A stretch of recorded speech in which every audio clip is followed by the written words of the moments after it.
Honourable Member for Vermilion-Lloydminster.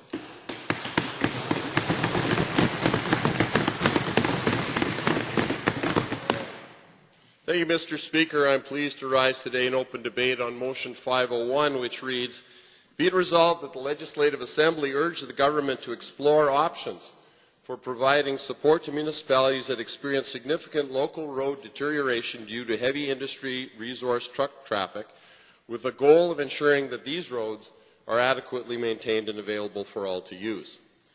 Now, I want to make sure that all members are on the same page for this debate as to the definition of and the motion wording, as it is important to the discussion. The term local road is defined in the commercial vehicle dimensions and weight regulation as a road that is not a primary highway or a secondary highway. In the context of this motion, local road means a road that is the sole responsibility of a municipality.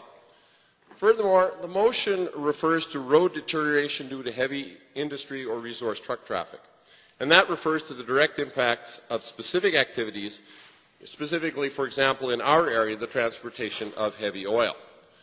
Now, Mr. Speaker, I'm proposing this motion because I believe that transportation is the lifeblood of our province's economy. And if you'll forgive me for using a medical term, if transportation is the lifeblood, then, to borrow the phrase, our roadway network is analogous to the arteries and veins, the very circulatory system that allows for the vital flow of commerce throughout the province. Mr. Speaker, there are parts of this province where those vessels need some help. Motion 501 simply urges government to explore options to support municipalities that experience significant road deterioration due to the ever-increasing burden of heavy vehicle traffic. So what exactly does that mean?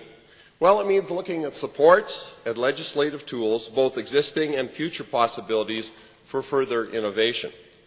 Now, I know that many communities bear the cost of hosting heavy industry but lack the local resources to ameliorate the associated wear and tear on their local roadways. Now, that is especially true in my home county, the county of Vermilion River, number 24. Now, in our county, the major industry is heavy oil. Now, the critical thing that you need to know about heavy oil is that it can't be transported by pipeline.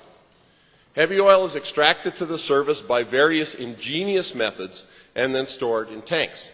Large tanker trucks then collect and transport this product to batteries for further processing. Now, this creates an interesting situation. The resource, the heavy oil, is an asset owned by the people of Alberta. Royalty revenue in the hundreds of millions of dollars every year flow as income to the provincial treasury. But the accompanying cost, the wear and tear, the deterioration of our roadways, that is borne by the municipalities. In the county of Vermilion River, those roads are our pipelines.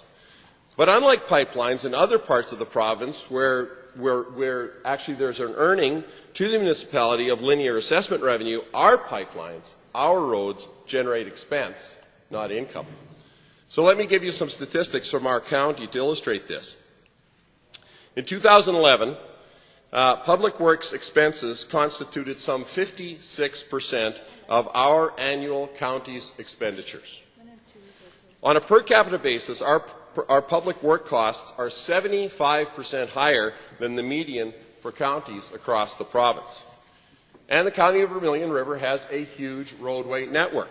Our county has 3,800 kilometers of roadways, half of which is used by heavy oil traffic. And our county estimates that the costs of maintaining those roadways, the ones that are used by heavy oil truck traffic, run 8 to 10 times that of what we might term a regular roadway.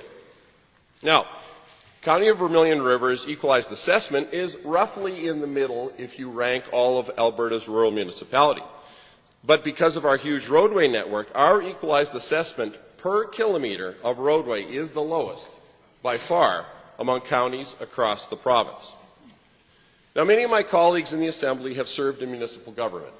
You know that the sources of funding for municipalities is limited. You have property taxes, you have fees and charges, and you have government grants. Expressed as a percentage of total revenue, our county, the County of Vermilion River, has the highest rates of income from fees and charges of any county in the province. 37% of county income comes from fees and charges, thanks in large part to a very successful county-owned gas utility. Less than 6% comes from government grants, and most of the remaining 57% comes from taxes.